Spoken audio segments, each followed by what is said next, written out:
Welcome to Click for Biology. We're studying an aspect of the process of homeostasis, which is called thermoregulation. And in thermoregulation, this is about maintaining our body temperature at constant temperatures. And students will immediately recognize that where we're regulating body temperatures at a constant temperature, this has got connections back to earlier topics such as enzyme functions and the optimal conditions for enzyme reactions.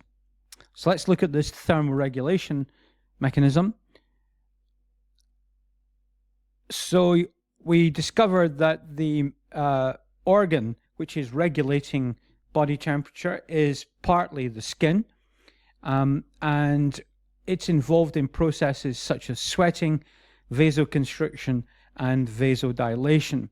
Now, in the homeostasis that we used in our title, homeo means the same, and stasis is referring to the fixed point. When we are trying to maintain constant conditions in the body, there are disturbances to this fixed point caused either by the internal or the external environment.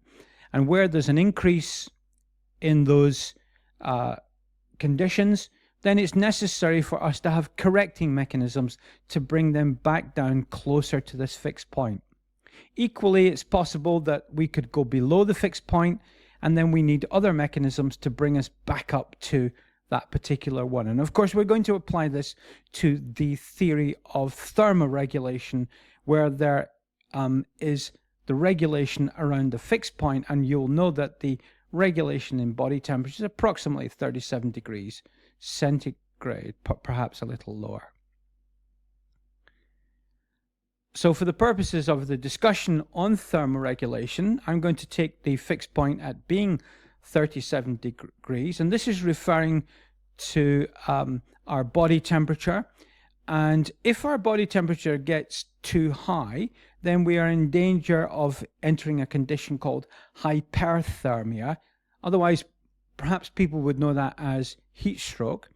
If the body temperature starts to get too low, then we go into a condition called hypothermia, which affects all of the organs and the tissues and so forth in their own medical way. But we're more interested in how the mechanism works normally. So what we would have is, if there is a reason why the body temperature might increase, such as one might be out in the sunshine, or you may be exercising, your body temperature goes up. Now, the danger of this is that we may be moving our body temperature away from the optimal conditions for rates of reaction and functioning, and so therefore we have ways of bringing that temperature back down.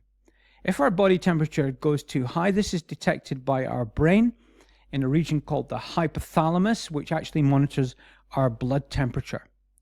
If we do get too hot, then you'll be well aware that what we do is we sweat. We do a thing called vasodilation, which is where blood comes to the surface of our body more for losing heat. And the hair on your skin, if you've got hairy arms like I have, then those hairs lie flat on down so that you don't retain the heat. Equally, if our hypothalamus detects that our body temperature is falling below 37, it then can switch on corrective mechanisms, the effector response, something like shivering, vasoconstriction. So shivering results in muscle contraction that produces thermal energy. You might want to call that heat. That will warm us up from being cold. Vasoconstriction. Now, this is an interesting mechanism because in that case, we don't allow blood to the surface of the skin. We keep it deeper in our tissues, protecting the vital organs of the brain and the organs in our bodies. And the hair on our skin, in that case, will actually go higher. So let's look at the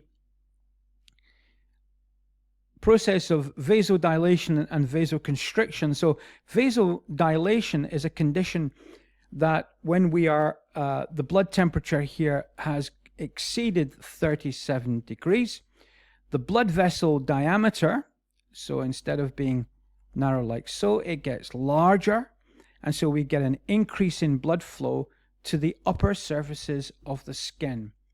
And this leads to the possibility that we can radiate thermal energy to the external environment.